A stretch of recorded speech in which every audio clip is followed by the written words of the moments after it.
Now, I know this is going to be kind of hard for you guys to believe, but I can be somewhat peculiar. I know, right? There's no way that that's the case, huh? But one of my many peculiarities revolves around movies. See, I've got this thing in my brain that once I've seen a movie, I need to wait like 2 to maybe 3 years before I can watch that movie again. It's like my brain needs to have a chance to kind of forget some of what was there so I can be surprised by it all over again. But I kind of need that. It drives my family completely insane because my wife and my children both are perfectly content to watch the same movie over and over and over again. And I live under the assumption that that's things like that as to why the Geneva Convention was even constructed. I need that time to separate myself from that movie so I can just enjoy it again when I do inevitably watch it one more time. Like everything else in life, though, there are a couple of exceptions to this rule. In fact, there are 2 different genres of movies that this is always an exception for me. And those 2 genres are superhero movies, which frankly you should have seen coming a mile away because, come on, I got to watch everything that has Batman in it 100 times over again so I can see all the little Easter eggs that way whenever I'm watching it with one of you, I can point it out and you can think, what a nerd. But the other exception has got to be Christmas movies. I love Christmas movies. Every year I watch the same movies over and over again every single Christmas. They have become just as much a part of my family's tradition as hanging our stockings and wrapping our presents. I love it. I look forward to them every single year. We've got specific dates and times that we always watch the same ones. For instance, like whenever we are decorating our house for Christmas the day after Thanksgiving, because you're supposed to wait till after Thanksgiving, Ashley. Turkey before the tree.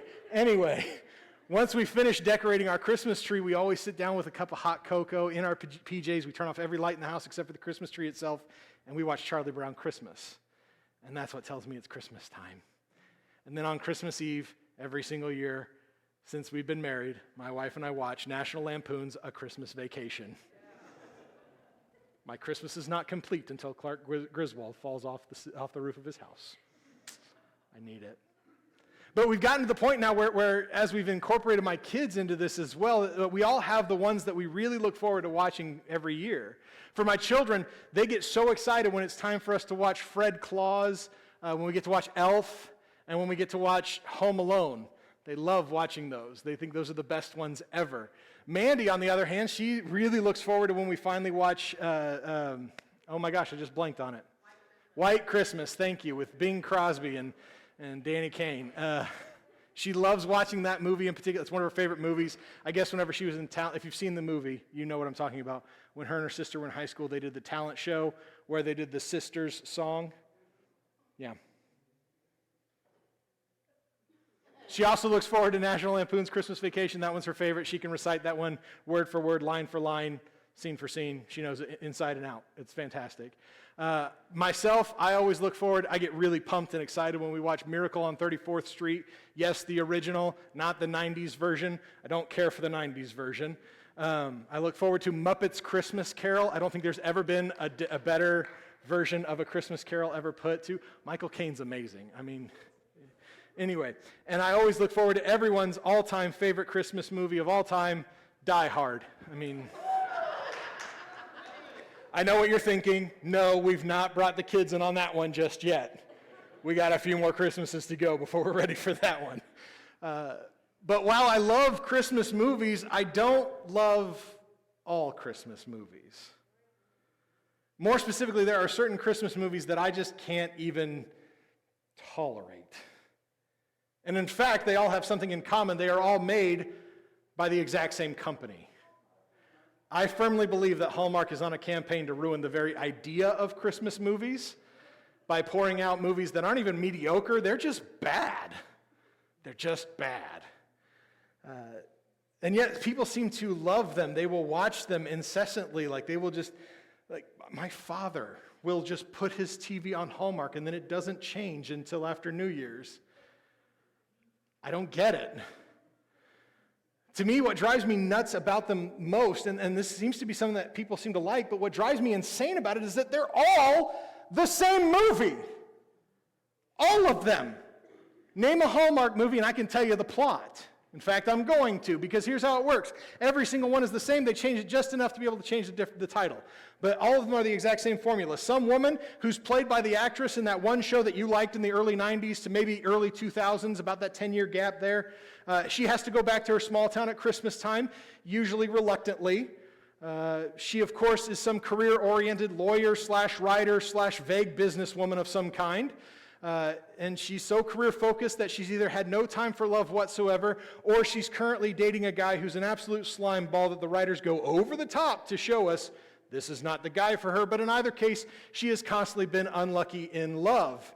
When she gets home, she usually bumps into either her old high school crush or maybe a boyfriend or some guy she went to high school with that she never noticed before, but now he has a chiseled jawline. He's got a scruffy, short beard, and he is wearing flannel. It has to be flannel. He also either has a dog or a kid. It doesn't really matter which. It's not going to affect the plot either way.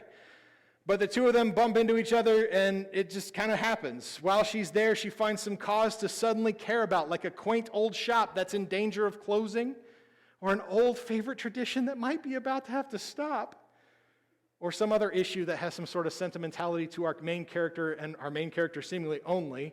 But either way, it becomes her sole focus to save it. And the two of them are forced to team up, sometimes again reluctantly. She doesn't want anything to do with him. He's got a beard. He wears flannel.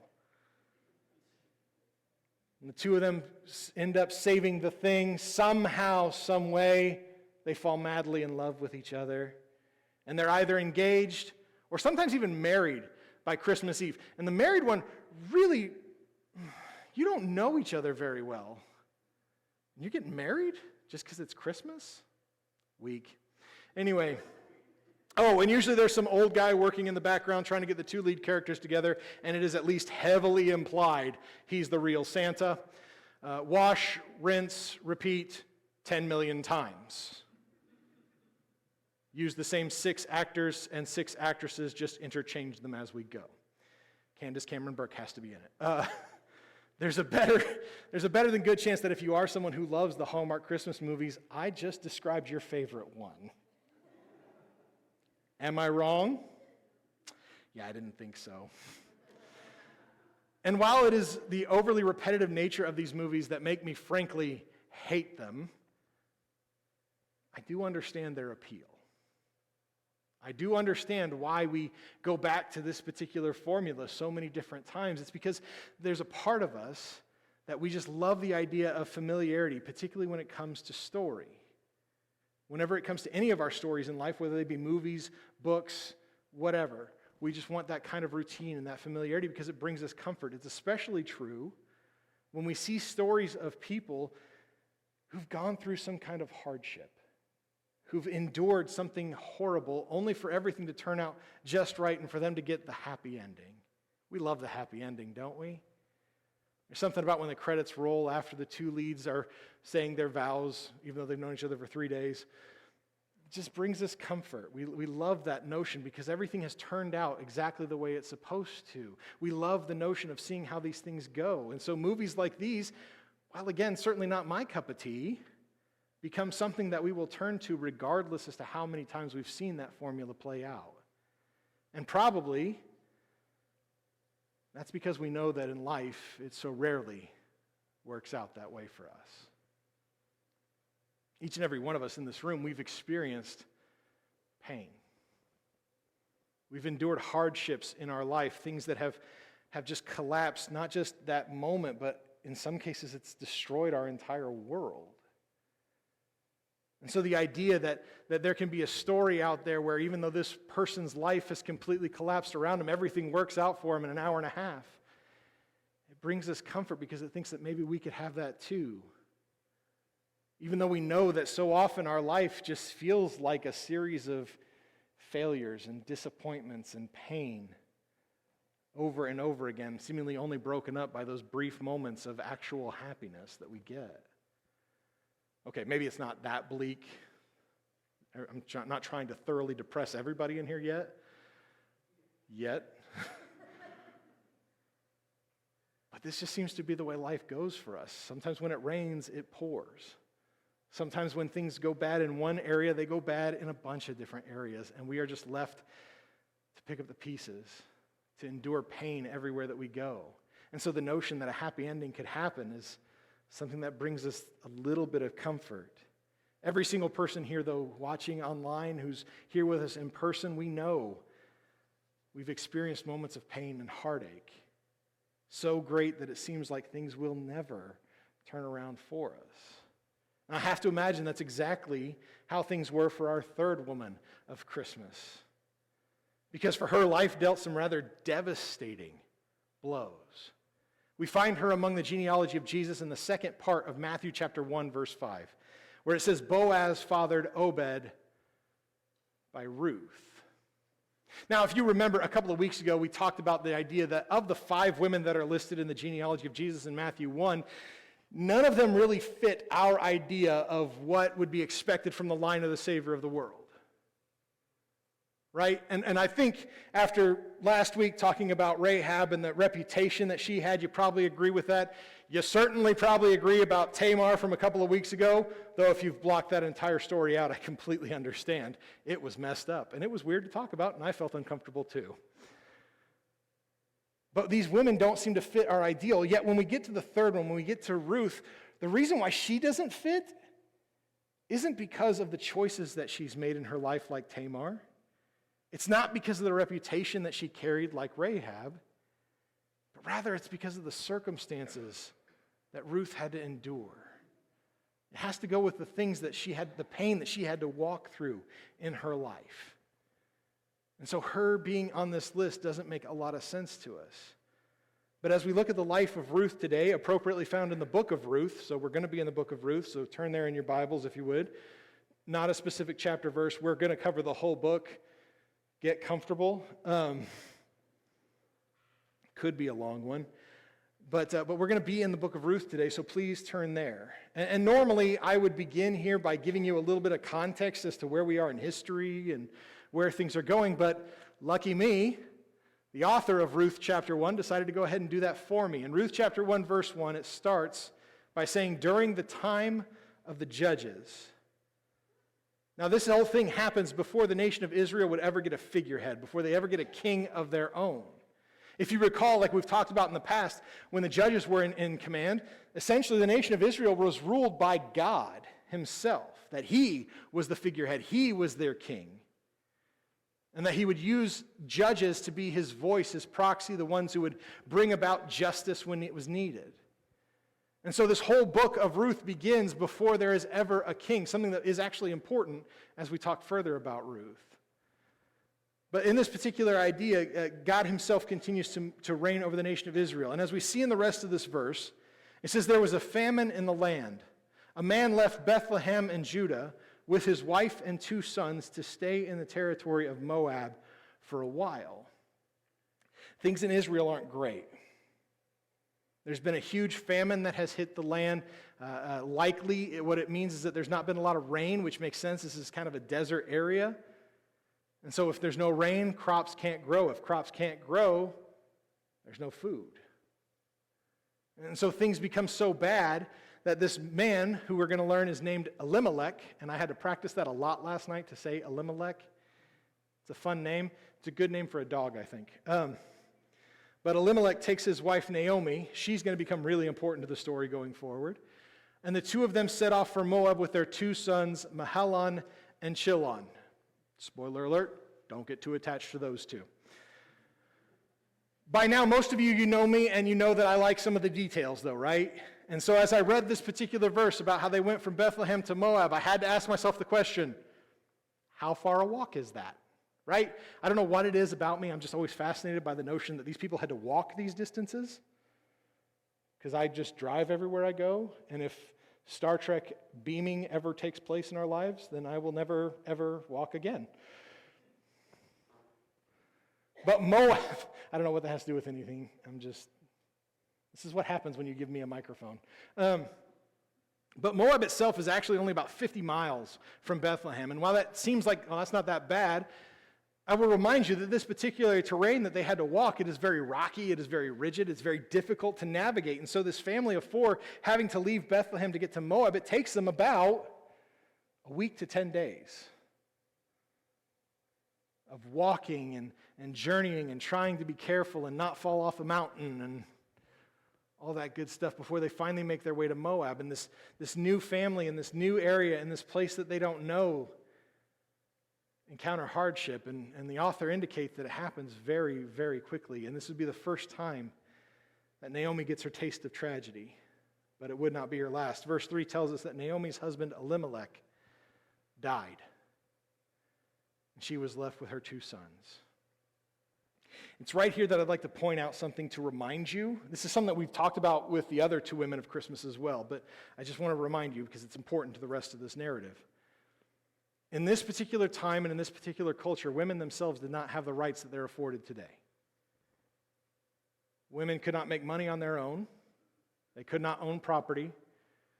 They could not stake claim to anything in their lives. They were solely dependent upon their husbands, or in the case of a situation like Naomi's where her husband Elimelech dies, she is now completely and utterly dependent on her 2 sons. She needs the 2 of them to provide for her, to see to her needs, to continue to make sure that mom is well taken care of. And if anything happens to them, things for Naomi could get really bad really quickly. And so as this family kind of continues on, as her and her sons continue to grow up in the land of Moab, as things that happen pretty normally and naturally in life happen for these 2 sons. It says in the first part of verse 4, it says, her sons took Moabite women as their wives. One named Orpah, and the second was named Ruth. Aw, they got married, yay. That's a happy occasion for Naomi because it means that her family lineage is about to continue on, that even though her husband has passed, even though she's dealt with that pain, even though she's had to walk through that, now there's a chance that her family is going to continue, that the line will be preserved, and that everything is going to work out just fine. They may be in the land of Moab. They probably only planned on staying there for a little while to just wait out that famine. But now that their sons have settled with Moabite women, they may be ready to stay here for the long haul, to make the nation of Moab their home. That is, until more bad news. Because as verse 4 continues on into verse 5, we read, after they lived in Moab for 10 years, both Mahalan and Chilion died. And the woman was left without her 2 children and without her husband. This is quite possibly the worst thing that could ever happen for Naomi. Not just for Naomi, but for these 2 young women who have joined this family. We've talked about this before, but I don't think that we can ever really fully comprehend just how rough it is for widows in this time period. Particularly widows without children. Again, women have no rights in this time period. They have nobody who can take care of them.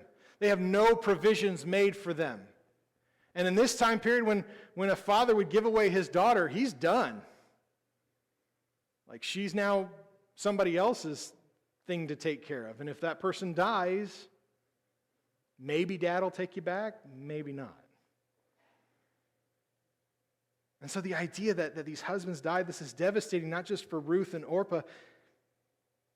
This is heartbreaking for Naomi. Because now all that's happened is that she's 10 years older. And she has nobody. Nobody to take care of her. Nobody to look out for her. Nobody to help meet her needs. Her life is about to become struggle. And so the only thing that Naomi can think to do is go back home. To go back to Bethlehem, to go back to Israel, to be amongst her people. Because if she's going to be miserable, she might as well be around people she knows. But she doesn't want to make things more difficult for her daughters-in-law, because as hard as it is for widows, in the nation of Israel, it's even harder for foreigners. I know that seems unusual to us, that a country would be completely unwilling to help out foreigners, wouldn't like foreigners amongst their midst, but it's going to be even harder for foreign widows. Their life is going to be nothing but struggle. It's going to be hardship. It's going to be pain. If they walk into somebody's field, they can instantly be kicked out. If they try to go amongst the city market to go just get some water from the local well, they can be turned away. Their life is going to be struggle, and Naomi does not want her daughters-in-law to have to deal with that. And so she tells them both, go home. Go back to your fathers. You're both young enough. You're pretty enough that maybe some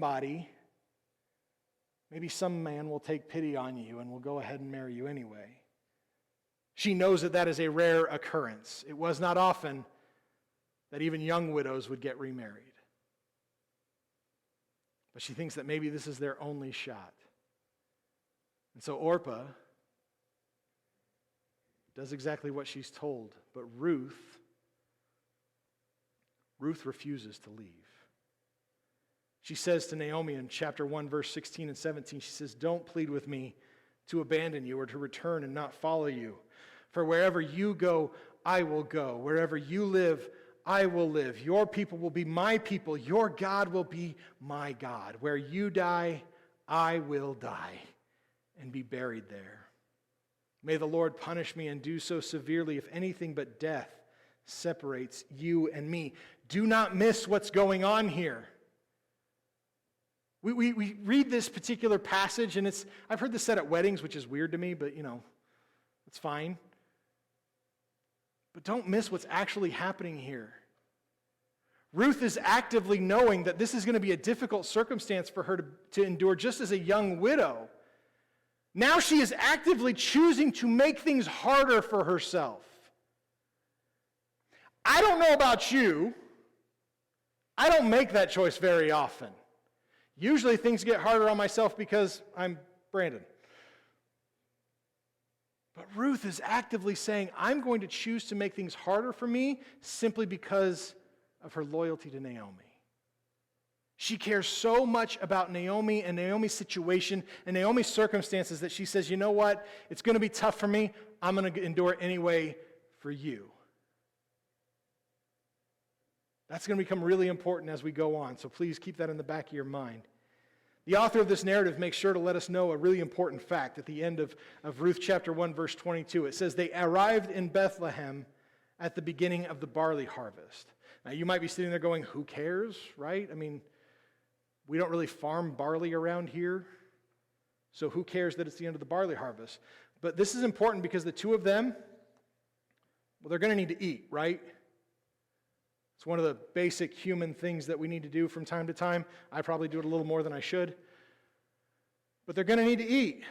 And there is a specific law in the land of Israel that even though these two have no men to provide for them food, there's a specific law that becomes really important. And we find it in Leviticus chapter 23, verse 22. It says, when you reap the harvest of your land, you are not to reap all the way to the edge of your field or gather the gleaning of your harvest. Leave them for the poor and the resident alien, for I am the Lord your God. So there's a law that's set in place by God to be generous to those who are poor, to those who are resident aliens. Ruth is both.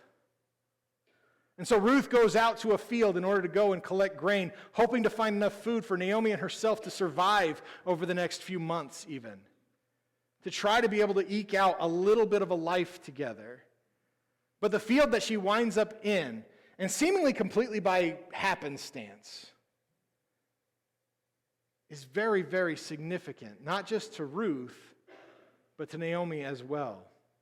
It says in Ruth chapter 2, verse 3, so Ruth left and entered the field to gather grain behind the harvesters. She happened to be, I love the way that he says that, she happened to be in the portion of the field belonging to Boaz, who was from Elimelech's family. Unbeknownst to Ruth, she just so happened to show up in Bethlehem to decide we need some food, and she just so happened to go to possibly the best field she possibly could have. Because this is owned by Boaz, a relative of Naomi's now deceased husband. And that becomes significant as we go on. Because after Ruth meets Boaz, he tells her to go ahead and keep following him. He's heard about this Ruth lady. He's heard about the fact that this Moabite woman who had an opportunity to go back home to her family instead chose to stay with her mother-in-law simply out of loyalty. A story like that tends to get told, does it not? She could have gone home. She chose not to. That's unusual. And so Boaz hears about what's going on. He invites Ruth to not just continue to harvest this field, but to continue to follow behind the other harvesters, to keep looking for more and more grain. And Boaz actually, Ruth must have been awfully pretty, because he tells his harvesters, drop a couple of the good stuff for her. Don't kick her out of here. Make sure that she gets some of the good stock. And so you got to think that as Ruth is going on, she's got to be thinking these harvesters are awful at their job, right? She doesn't know that Boaz told them to leave the good stuff. She's just picking up good stuff. And when she gets back, she tells Naomi about this great guy named Boaz who showed her a whole bunch of kindness. And Naomi responds in Ruth chapter 2, verse 20. It says, then Naomi said to her daughter-in-law, may the Lord bless him, because he has not abandoned his kindness to the living or the dead. Naomi continued, the man is a close relative. He is one of our family redeemers. And suddenly, Naomi feels something that she probably has not felt in a very long time. Hope. Because a member of her now deceased husband has remembered her, has recognized the struggle that she has had to endure, who's been taken aback by the story of her daughter-in-law, who refuses to leave her side, who wants to be there to help her. And Boaz has been kind to her. Ruth continues to work with some of Boaz's servants, and as she does so, Naomi starts to develop a plan. If we're talking about a Hallmark Christmas movie, Naomi is that older lady working in the background who sees something that the two main characters don't just yet. And finally, after a little while of time of Ruth continuing to work for Boaz, Naomi comes up with a plan, something to not just help Ruth get by, but to help Ruth long term and to actually help her as well. She tells her in Ruth chapter 3, verses 1 through 4, it says, Ruth's mother-in-law Naomi said to her, my daughter, shouldn't I find rest for you so that you will be taken care of? Now, isn't Boaz our relative? Haven't you been working with his female servants? She's kind of helping Ruth connect some dots that Ruth may not have connected herself here, right? This evening, he will be winnowing the barley on the threshing floor. Wash, put on perfumed oil, and wear your best clothes. Go down to the threshing floor, but don't let the man know that you are there until he has finished eating and drinking. When he lies down, notice the place where he is lying. Go in and uncover his feet and lie down. Then he'll explain to you what you should do. Nothing gets a man's attention like uncovering his feet while he's sleeping. I tried to find if there was any cultural significance to that idea, and I could not really find anything that said this is why this was important. It's just, maybe just to wake him up? I don't know. It just seems... Anyway, we don't need to go into it. But this idea makes a lot of sense as Boaz is a family redeemer. And you may remember when we talked about Tamar a couple of weeks ago. And again, if you've blocked that entire sermon out, that's fine, I get it. But you may remember from that particular sermon that when a brother would die without having a child of his own, his brother would then take on his wife, or take on his now widowed sister-in-law as a wife, and provide a son in the name of the deceased brother. It was something that was important, but when you have a situation like Ruth's where there is no other brother, because he died too, and they have no child, then the name can be continued by what's called a family redeemer. He could take on the widow as his wife, have a child with her in the name of her deceased husband. And so Ruth does exactly what Naomi tells her to do. And when Boaz wakes up and sees Ruth sitting at his uncovered feet, just like every guy dreams about, she asks her, who are you? And in verse 9 she says, take me under your wing, for you are a family redeemer. She isn't necessarily asking Boaz to marry her. It's deeper than that. This isn't just a regular proposal, albeit an unusual one. She's asking for Boaz to not only help her meet her own needs, but to continue to be that family redeemer for Naomi as well. When Ruth tells Boaz, "You are a family redeemer," she's reminding him of his responsibility, of where he's supposed to be. Not his responsibility to Ruth, but his responsibility to her. Because even in the midst of this moment, while Ruth is trying to get this guy to marry her, she's not just doing it for her. Her mind is still looking to take care of her mother-in-law. Her loyalty to Naomi still continues to run, even in the midst of this particular moment.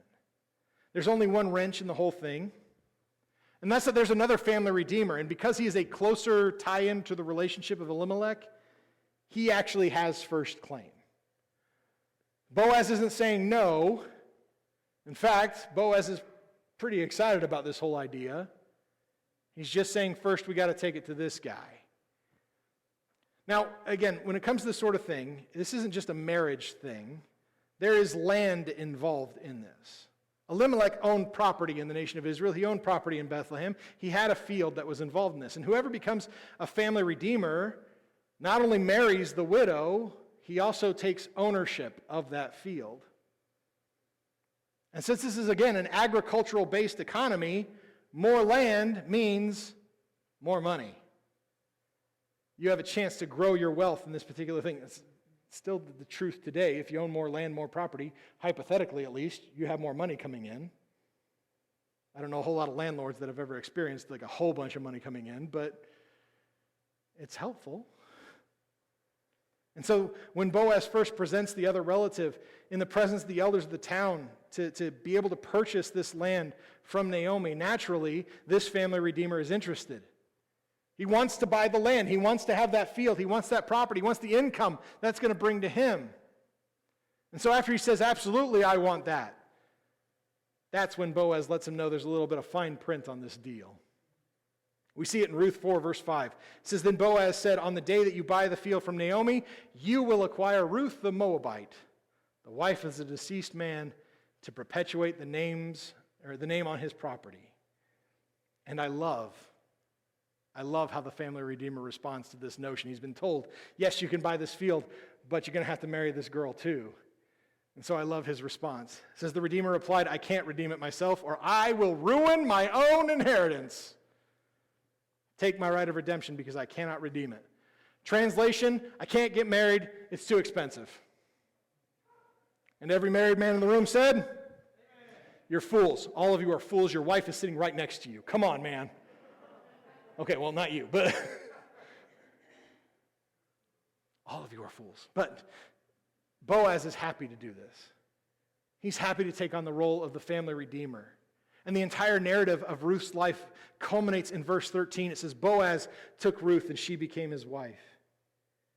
He slept with her and the Lord granted conception to her and she gave birth to a son. Please understand the hugeness of this moment. It's easy for us to look at a moment like this and just go, oh, that's nice. But there's so much more that's happening because when this whole story of Ruth's life began, the moment that we're introduced to Ruth, no sooner do we get to hear her name than we find out that she becomes a widow. That immediately her whole story becomes a story of pain, of heartache, of losing a husband that she loved. And more than that, because she chose to go with her mother-in-law, her life is about to become even more pain. She's going into a foreign land where she is not going to be treated well, but she's doing so solely because of her loyalty to Naomi. Ruth is choosing to endure further pain. And Naomi's pain. It's bad enough she lost her husband. She lost both her kids too.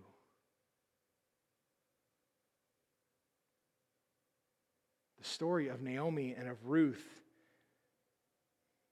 could have stopped right there. And it would have been heartbreaking.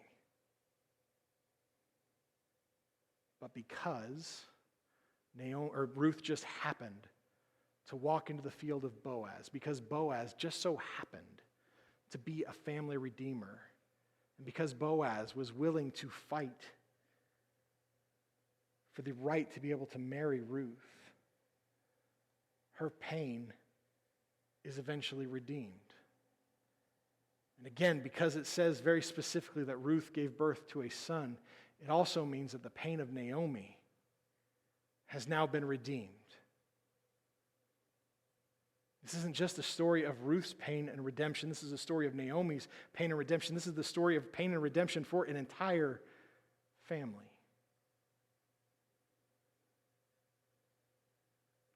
I do find it rather striking. And you may need to go back and actually read through the entire book of Ruth to pick up on this. But I do find it rather striking that God is rarely mentioned. Every now and again you'll have a character talking about God, or they'll mention God in passing or something like that. But at no point does the narrator let us in on what God's perspective of this whole story is, about what God sees about what's going on here. And yet, at least in my opinion, it is nearly impossible to not see God at work in this. To know that even though Ruth and Naomi both had to endure pain, that pain is eventually redeemed. And joy is brought back into their lives. You can't see that and not see God working in the background. Because so often that's what God does. Again, all of us experience pain in our lives. We all have those moments that are devastating to us, that we don't see a way forward in the midst of that pain. But the redemption of Ruth and Naomi's pain did not just stop with them. Because as we already know, this child that Ruth would give birth to would stake his claim in the genealogy of Jesus himself. That their redemption of their pain would go on and lead to the redemption of so many others' pain as well. That it would go to take away the pain that we experience that comes from our own sinfulness and our own brokenness. This goes to show us that even though when we experience those moments of devastating pain and we don't see that way forward, that God is still working in the background. He hasn't abandoned us. He doesn't just leave us in the midst of our pain. It feels like it, right? Just me? When I've experienced pain, it feels like God doesn't care anymore, right? Just me that feels that? No, we all feel that. Every single one of us knows what it's like to experience pain so deep that it feels like God is uncaring, unfeeling. We're just not there. But one of the things that we can take from the story of Ruth and Naomi is that God is continuing to work in the background. And that if we're willing to open ourselves up to it, God can redeem our pain. Because that's what the story of Christmas is the redemption of God bringing about healing to our pain and reestablishing joy within our lives. It's going to take some time. Right? Ruth and Naomi's whole story, this takes place over the course of years. This is not something that just happens. Chances are you're going to have to walk through some times where it still feels like God is not there, but I promise you that if you can lean in on Him, if you can trust in Him in that, you'll find that one day, without you even realizing He was moving there, that God has redeemed that pain. It's not easy. I wish it was. But it's the truth. Psalm 34, verse 18 says this, and we'll close with it. It says, "The Lord is near the brokenhearted, and He saves those with crushed in spirit."